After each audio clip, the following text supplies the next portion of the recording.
Vous savez comment s'appelle cette chaîne YouTube? Mélodie lit et écrit. Et vous savez, c'est quand la dernière fois que j'ai parlé de mes lectures sur cette chaîne YouTube? C'était il y a très longtemps. Mais aujourd'hui, on va essayer de se rattraper. Donc dans cette vidéo, on va parler des livres qui m'ont le plus marqué durant la première moitié de 2026.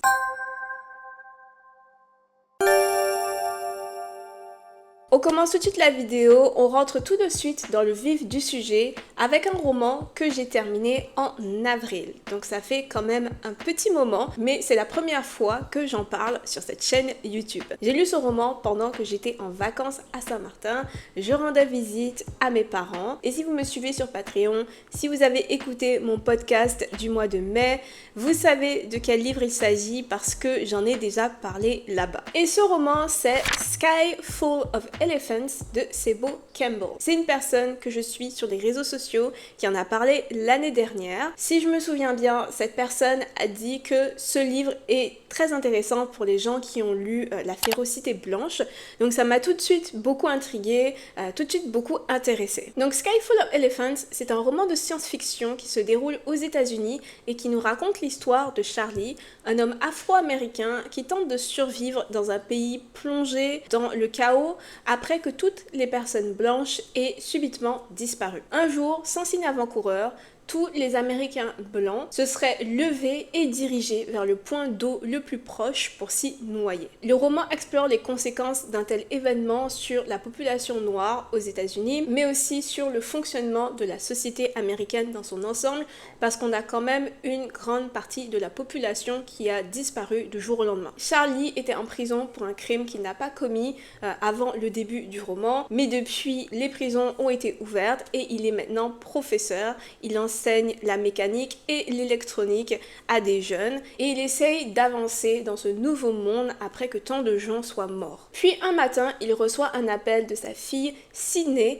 qu'il n'a jamais rencontrée parce que lorsqu'elle est née, il était déjà incarcéré. Sydney est métisse, elle a été élevée par sa mère blanche et elle a perdu toute sa famille, en fait toutes les personnes qu'elle considère comme faisant partie de sa famille. Elle appelle son père même si elle le déteste car elle a besoin que quelqu'un la conduise jusqu'à une ville au sud des États-Unis où, selon des rumeurs, il y aurait encore des personnes blanches. Avec un tel résumé, je pense que vous pouvez peut-être comprendre pourquoi ce roman m'a autant intriguée lorsque j'en ai entendu parler et aussi finalement pourquoi cette histoire m'a autant marquée. Donc dans ce roman, on a une alternance de points de vue. On alterne entre le point de vue de Charlie qui, comme je vous l'ai dit, est un homme qui a été emprisonné avant le début du roman, emprisonné à vie pour un crime qu'il n'a pas commis, principalement parce qu'il est noir. Et on a aussi le point de vue donc de Sydney, sa fille, une jeune fille métisse élevée au sein d'une famille blanche, très aisée, très religieuse et aussi très raciste. Cette alternance nous permet d'explorer de manière plutôt intéressante la façon dont ces deux personnages perçoivent la disparition subite de la population américaine blanche. Charlie, à l'instar de tous les autres personnages afro-américains présents dans ce roman, a été victime de discrimination toute sa vie et a aussi subi un racisme systémique particulièrement oppressant. Ce racisme qui a fait partie intégrante de sa vie et de celle de la majorité des autres personnages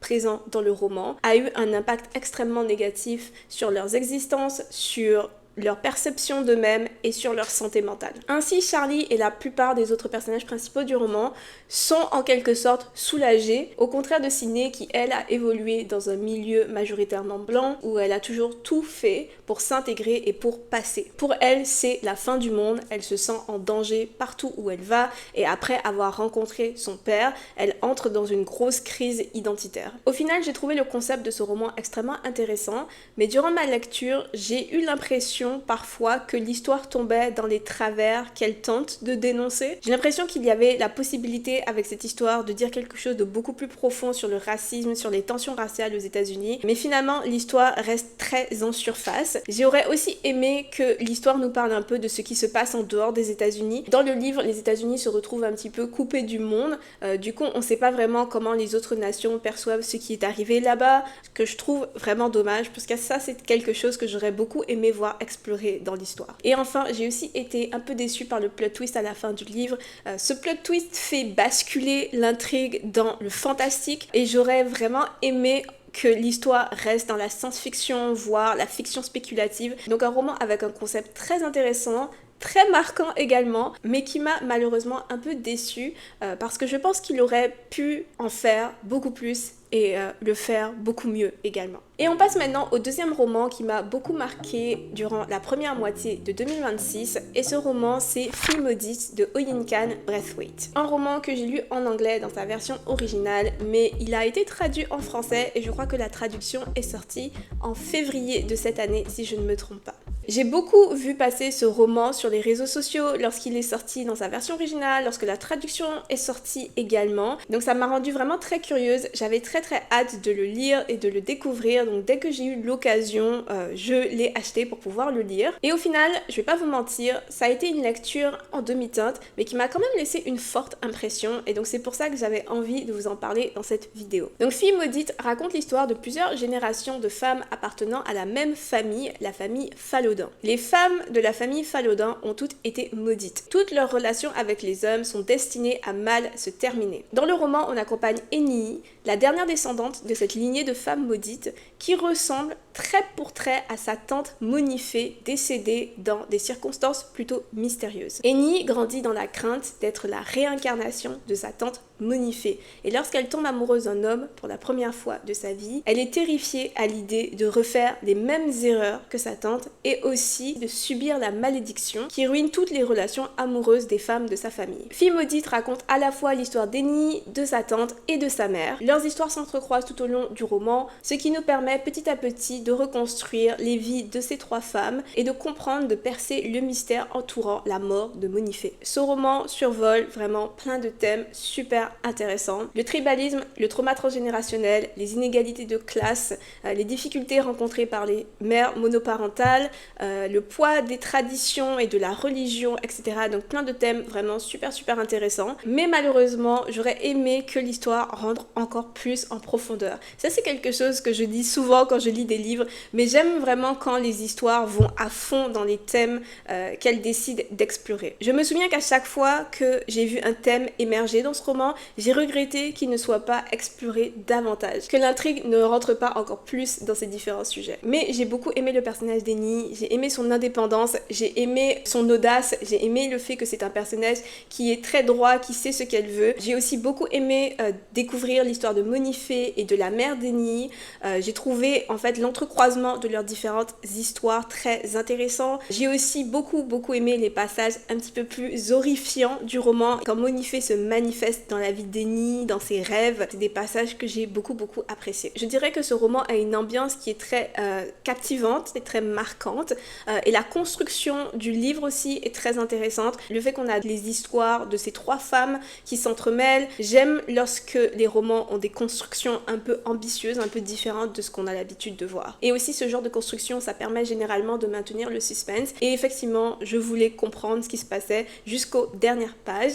Malheureusement, j'ai trouvé la fin précipitée et un peu décevante. Un autre point qui m'a un peu dérangée dans ce livre, et si vous l'avez lu, n'hésitez pas à me dire ce que vous en avez pensé dans les commentaires parce que ça m'intrigue beaucoup. Tout au long du livre, j'ai eu l'impression que le roman cherchait à dire quelque chose sur le fait que les femmes Fallodin sont vraiment obsédées par les hommes. Elles sont obsédées par leurs relations amoureuses avec les hommes. Leurs relations aussi les unes avec les autres sont assez toxiques, assez mesquines. Donc tout au long de ma lecture, j'ai eu l'impression que l'histoire essayait de dire quelque chose sur ça, essayait de faire un lien entre la malédiction, la soi-disant malédiction des femmes Fallodin et leur obsession pour les relations amoureuses avec les hommes qui finalement prennent le pas sur tous les autres aspects de leur vie. Mais j'ai trouvé que le livre n'allait jamais assez loin pour dire vraiment quelque chose par rapport à ça. Et ça m'a beaucoup frustrée pendant ma lecture. J'aurais aimé en fait que l'histoire aille plus loin et explore davantage cet aspect-là de la malédiction. Mais peut-être que c'était juste dans ma tête, peut-être que le livre ne cherchait pas à dire quoi que ce soit par rapport à ça. Donc n'hésitez pas à me dire ce que vous en pensez dans les commentaires. Je serais vraiment curieuse de vous entendre par rapport à ça si vous avez lu ce roman. Même si ce livre n'a pas été mon livre préféré de l'année, c'est quand même un livre que j'ai beaucoup aimé, qui a su me happer avec son ambiance, sa construction, surtout durant la première moitié. On passe maintenant au troisième livre dont je voulais vous parler. C'est un livre qui est plus petit que les autres, c'est aussi un essai et c'est A Small Place de Jamaica Kincaid. C'est un essai très court que je voulais lire depuis longtemps et je suis vraiment super contente d'avoir pris le temps de le lire parce que Ce livre, ça a été un coup de cœur. C'est un livre que je ne pourrais jamais assez recommander. Donc Jamaica Kincaid, c'est une autrice antillaise qui est née à St. John's, la capitale d'Antigua et Barbuda. A Small Place, c'est un essai très court qui parle de l'impact du colonialisme sur le développement d'Antigua et Barbuda et plus largement le développement des petites îles des Antilles. Le livre parle également de la corruption qui paralyse ces petites nations et de la gentrification causée par le tourisme de masse qui suffoque ces territoires. Ayant grandi à Saint-Martin, une toute petite île des Antilles avec un statut assez particulier qui lui donne une certaine indépendance par rapport à la France et à la Hollande auquel elle appartient. Ce livre, cet essai de Jamaica Kincaid m'a beaucoup parlé. Tout ce que Jamaica Kincaid dénonce dans A Small Place est vrai, j'en ai été témoin à Saint-Martin. La spéculation immobilière, la corruption, les décisions insensées prises par des gouvernements qui semblent souvent se soucier davantage de l'argent que de la population, la gentrification causée par le tourisme. Ce qui est vraiment intéressant, c'est que cet essai est paru en 1988, si je ne me trompe pas, mais il aurait très bien pu avoir été écrit hier. C'est un tout petit livre poétique qui frappe très fort. Je trouve ça vraiment dommage qu'il ne soit pas disponible en français, qu'il n'ait jamais été traduit en français, parce que je pense que toutes les personnes intéressées un tant soit peu par les Antilles, par l'histoire des Antilles, devraient le lire. Et maintenant, le quatrième livre dont je voulais vous parler, c'est aussi un petit livre, mais on retourne dans les littératures de l'imaginaire. Et ce livre, c'est La Guilde des queues de chat mort de P. Djeli Clark. Alors, ce n'est pas la première fois que je vous parle de P. Djeli Clark sur cette chaîne YouTube. C'est un auteur que j'aime beaucoup. Sa série de novellas, Ministère égyptien de l'alchimie et des enchantements magiques, quelque chose comme ça, est l'une de mes séries préférées. Je crois que je recommande toujours cette série lorsque je parle d'afrofuturisme, parce que c'est une série qu'on a tendance à oublier quand on pense à l'afrofuturisme, sans doute parce qu'elle n'approche pas la notion de futurisme comme on a l'habitude de se l'imaginer. Donc dans La Guilde des queues de chat mort, on retrouve le world building fun et précis de P. Djeli Clark et son univers vaguement steampunk où automates et magie s'entremêlent et forment un monde dans lequel personnellement j'aimerais beaucoup vivre. Donc ce livre raconte l'histoire d'Evin, une jeune femme qui appartient à la Guilde des queues de chat noir. C'est une guilde d'assassins morts-vivants et Evin, à l'instar de tous les autres membres de cette guilde, ne se souvient pas de sa vie avant sa mort. Mais un jour, tout bascule pour elle. Lors d'une mission, la personne qu'elle est supposée tuer, une jeune fille qui se fait appeler Azur, réveille en elle des souvenirs endormis, des souvenirs qu'elle pensait à tout jamais oublier. Et en fait, c'est parce que Azur a exactement le même visage qu'elle. Elles se ressemblent comme deux gouttes d'eau, sauf que Azur semble un petit peu plus jeune. Evin est trop troublée, elle n'arrive pas à tuer Azur et elle découvre qu'Azur et elle sont en fait la même personne. Azur a simplement été arraché au passé, ramené de force dans le présent par un individu mystérieux qui est aussi celui qui a commandité son assassinat auprès de la guilde des queues de chat mort. Pourquoi? Qui est cet individu? Quelles sont ses intentions? Evin et Azur vont devoir mener l'enquête pour le découvrir. Alors la guilde des queues de chat mort, c'est une novella qui est rapide à lire, super amusante, bien écrite, bien construite. C'est une histoire qui a réussi à me faire sortir d'une petite panne de lecture et c'est juste un livre que j'ai beaucoup aimé, que je vous recommande si vous cherchez quelque chose de léger, rapide et fun à lire cet été. J'ai adoré le world building, mais j'adore toujours le world building de P. Djeli Clark. J'ai adoré les personnages, j'ai adoré leurs interactions et le mystère qui entoure Evin et Azur est super original et a réussi à garder mon attention jusqu'aux dernières pages. Donc vraiment, si vous cherchez quelque chose de court à lire cet été, si vous voulez aussi découvrir l'univers fantasy afrofuturiste de P. Djeli Clark sans avoir à lire sa série de novellas, je vous recommande La Guilde des queues de chat mort. Et on arrive maintenant au dernier livre dont je voulais vous parler dans cette vidéo lecture. Et ce livre, c'est un roman écrit par une autrice québécoise et c'est Du ventre des montagnes de Fanny Demeule. Ce livre, je l'ai terminé il y a quelques jours, mais je sais qu'il va rester avec moi pendant encore longtemps. C'est vraiment le genre d'histoire très fort thématiquement, stylistiquement, qui laisse une empreinte indélébile dans les cœurs et dans les esprits de ses lecteurs. Donc Du ventre des montagnes, c'est en fait un roman de littérature contemporaine à cheval entre la fantasy et l'horreur. Donc ce roman raconte l'histoire de Nan, une jeune femme qui habite à Kavela, une nation fictive où les hivers sont très froids et enneigés. Un jour, la petite sœur de Nan, Eino, meurt dans un accident de ski. Comme le veut la tradition de Kavela, Nan doit apporter son corps auprès de Grand Bouche, un être mystérieux qui vit au fond des bois bois, qui dévore les cadavres et redonne leurs crânes aux familles pour qu'elles puissent faire leur deuil. Mais en approchant Grand-Bouche avec le corps d'Eno, Nan lui fait une demande assez particulière. Elle lui demande de coudre le crâne de sa sœur à l'intérieur de son ventre. Oui, vous m'avez bien entendu. Nan aimerait porter le crâne de sa sœur à l'intérieur de son ventre et l'amener comme ça jusqu'au sommet de la plus haute montagne de Kavela, le mont Einan. Parce que selon de vieilles légendes, la neige qui se trouve au sommet du mont Einan serait capable de ramener les morts à la vie. Nan veut aller déposer le crâne de sa sœur dans la neige au sommet du mont Einan parce qu'elle est persuadée que cela va ramener sa sœur à la vie. Comme vous pouvez l'imaginer, c'est le début d'un long périple que Nan ne fera pas seule parce qu'en chemin, elle croise la route d'une jeune barde aveugle et elle arrive à la manipuler pour que cette jeune barde l'accompagne jusqu'au sommet d'Einan. À cause de ce que Grand-Bouche lui fait en s'occupant du corps de sa sœur, Nan passe le roman habité par une faim dévorante et par une obsession pour la chair humaine. Cette obsession prend le pas sur tout et l'amène peu à peu à ce qui se rapproche de la folie. L'évolution de ce personnage m'a tenue en haleine tout au long du roman. Je voulais vraiment savoir comment ça allait finir, je voulais vraiment savoir ce qui allait advenir de Nan, ce qui allait lui arriver, ce qui allait se passer. Je voulais savoir comment sa quête allait se terminer, si elle allait réussir à atteindre le sommet de la montagne, à ressusciter sa sœur. Franchement, ce roman, par moments, je le lisais presque entre mes doigts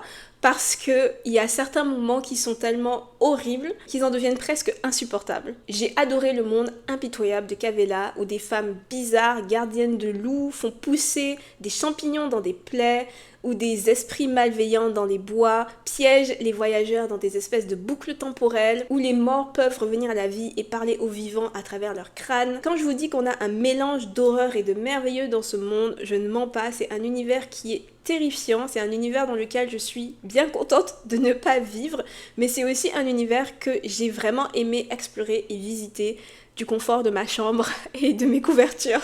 Le style d'écriture dans ce livre est aussi très travaillé, très poétique, tout en restant quand même simple à lire. Bref, Du ventre des montagnes, c'est vraiment un roman auquel je vais longtemps repenser. Si vous aimez les histoires d'horreur qui explorent les interdits avec des héroïnes un brin obsessive, un peu à la manière du personnage principal de Chlorine de Jade Song, je pense que vous allez beaucoup aimer ce livre. C'est une fantasy très différente de ce qu'on a l'habitude de voir, très originale, donc si vous cherchez quelque chose de différent aussi, je vous recommande Du ventre des montagnes. Mais il faut avoir quand même l'estomac bien accroché pour lire ce livre jusqu'à la fin. Et sur ces mots, c'est malheureusement déjà la fin de cette vidéo. Nous avons terminé ce petit tour de mes lectures les plus marquantes de la première moitié de 2026. J'espère que cette vidéo vous aura plu. N'hésitez pas à la liker si vous l'avez aimé et n'hésitez pas à me partager les livres que vous avez le plus aimés durant cette première moitié de 2026 dans les commentaires. Et maintenant, merci à mes Patreons pour leur soutien. Donc merci Marie, Les Livres et Petits Chats, Esther, Pascal, Joué Riva,